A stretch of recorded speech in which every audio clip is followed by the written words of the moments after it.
So now I'd like to talk about brute force attacks, because this is one of the reasons people love Burp. Although it's not that hard to program your own code to do this, they make it easy to do this. So we're going to do username enumeration in the authentication section.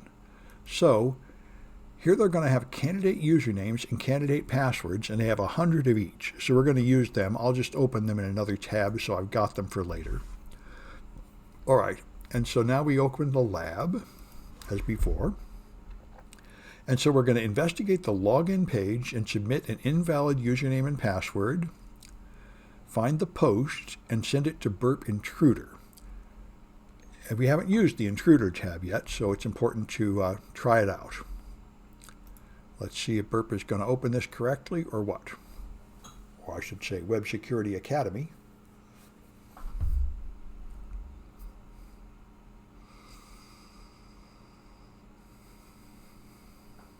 Okay, yeah, it's giving us an error again, which is just, I think, it being a little bit busy. Let's try it again. Yep, seems to like 2 tries. I think their containers are being used enough that it's taxing their resources. So here we are, and there's a my account up here, which is, I think, what we need. Yep, now I can log in. Okay, so I want to catch this log name, and so I'm going to go to Burp like I always do and clean off all the old stuff in the HTTP history. And now give it a username of A and a password of B. And log in. And of course that is invalid, but now I have the login request. So I can send this. So here's the login request. And you can see it is a post request, so the username and password appear here after a blank line. Username is A and password is B. So I'm going to send this to the intruder, which is the tab in Burp you use to break into websites. And now, here I can configure the target. It's already filled in the URL and port number of the target, which is fine. Here, I've got to choose positions. And so let me go to my instructions, which are here. Okay, click clear to remove any automatic, and then highlight and add. So what's going on here in Burp is it's going to send many copies of the same request, and it's going to vary parameters, and it guesses what parameters to vary. And right now it has guessed that we're going to vary both the username and the password as parameters, and I don't want to do that. I'm going to clear all of those. I want to vary only the username, but not the password. So I highlight it and add those marks. So now I've got a one-dimensional attack that's going to try a list of possible usernames, which is what I want to do here. Because if you have to vary the username and password together, it's much more difficult than solving them in 2 passes, one for the username and a second pass to get the passwords. So now I go to simple list and paste. Let's go here. So there are different kinds of attacks. If I go to, those are positions, here's the payloads. A simple list will just try all the words on a list, and there are other things you can do, but it'd be good enough to just have a simple list. So we're going to go here to all the possible usernames, of which they give us 100.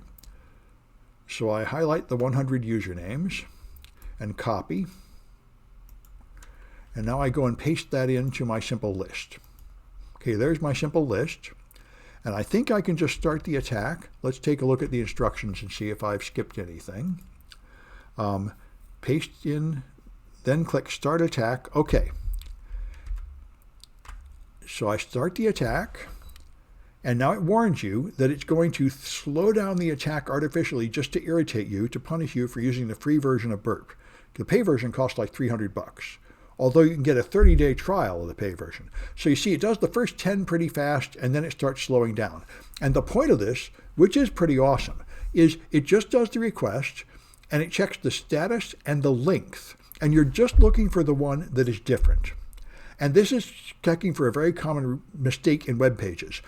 A properly secure web page, if you send a username and password, it will just say invalid credentials. But a sloppy one will say password is wrong, or else username is wrong. It will have a different response depending on which error you made. And that's what you're counting on here. So I'm sending the same wrong password all the time, but a different username. And we're hoping that when the username is right and the password is wrong, something will be different about the response. So one of these will have a different length. And of course, that's going to be the case for this website. And as you're waiting, it's only up to 31 out of 100, so they irritate you by making you wait a few minutes here. But you only have to wait until you find the one that's different. So you can just keep your eyes out, scrolling down, looking for the different one. And of course, you could just let it finish and then sort by length. And of course, this is also a little sloppy because it could be that the two error messages happen to have the same length. But, it's this one's different, 3104 instead of 3102. So the correct username is affiliate. So I'm done. And I think I've won. Let me find out what I have to do to win. So when it's examine the length column, sort by the results. One is longer than the other. Okay, close the attack, go back to positions. Now, you're going to find the password. Okay, so make it affiliate and try the password until we get in. Okay, so now we know the correct username is affiliate. So I'm going to copy that and put that in. So I'm going to stop the attack.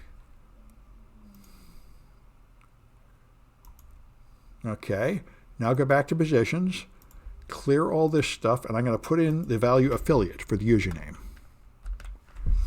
Okay, now I'm going to make the password the variable. And now I'm going to go back to payloads. I'm going to clear this and put in my possible passwords, which were here. Okay. Copy them. Okay. So I have 100 usernames and 100 passwords. There they are. Now I start the attack. And now what's going to happen is I'm going to see a different status when it works. Because when it successfully logs in, it's going to give me a 302 redirect to another page. It could also just give me a different length or anything, but something will be different about the response when the password is right.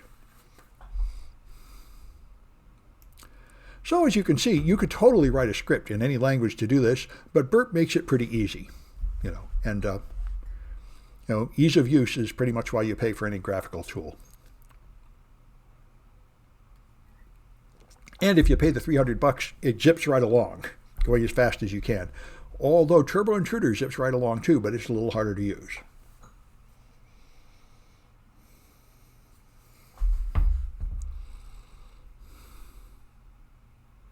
So from a viewpoint of a teacher, I greatly appreciate a product like Burp that has a free version that's good enough to learn on. And they found some way to irritate you enough to make the pros pay for the pay version. Splunk is another tool like that. The Splunk free version is fantastic. It has all the features.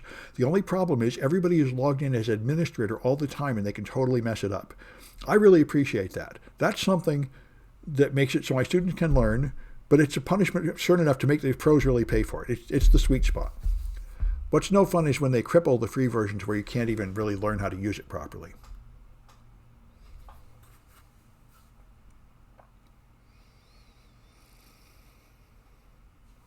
Anyway, we'll do a Splunk later in this workshop, but I think not today. I think Web Security Academy is enough for today. That's nearly half done.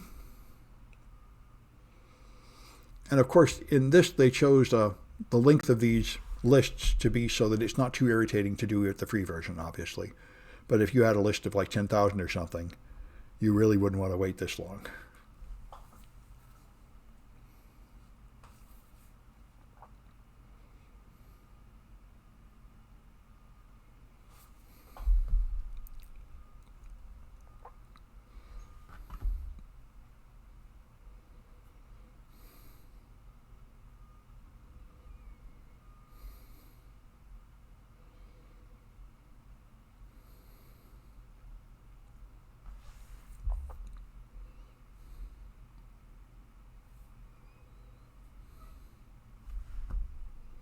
Yes.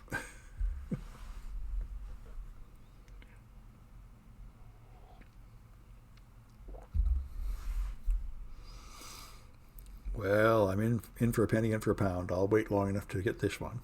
We're a little unlucky here.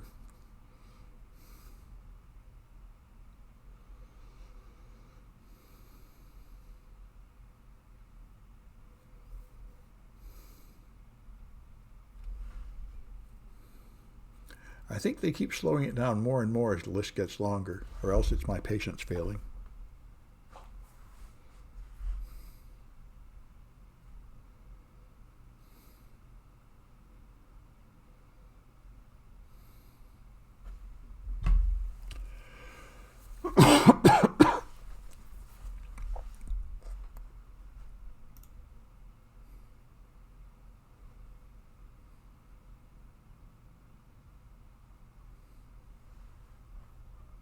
Nope, still 3104.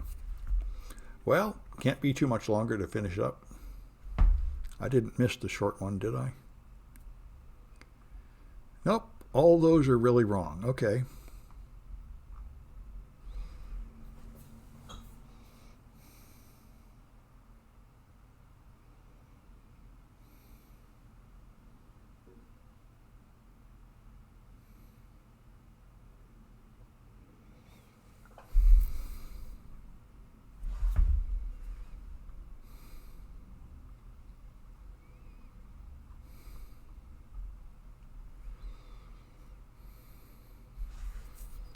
Of course, now maybe I fouled up putting in the word affiliate. That would be rude.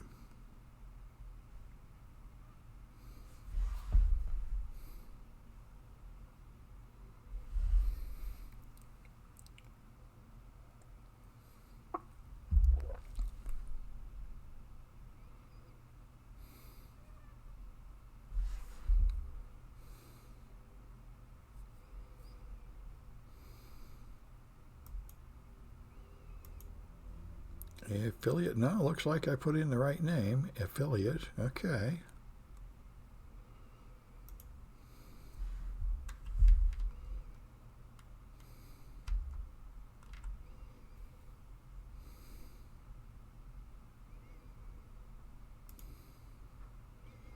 All right, where's the attack now?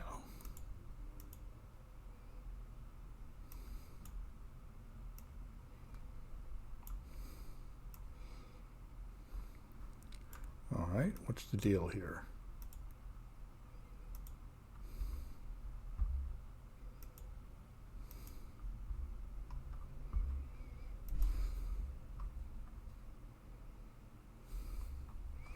I clicked away from the tab and now I can't figure out how to get back to the attack in progress. Ah, no.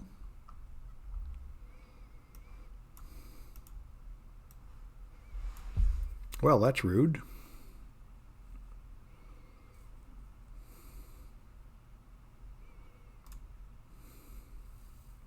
Here's the intruder attack. Ah, okay, good.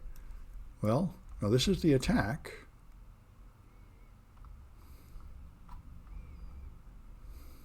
Attack results. The attack is run, but I can't see the results anymore by clicking away. I fouled it up somehow. I can't figure out how to get back to it. Well, this is very annoying. Paste. There's no way to restart the attack. Well, I'm going to pause this recording.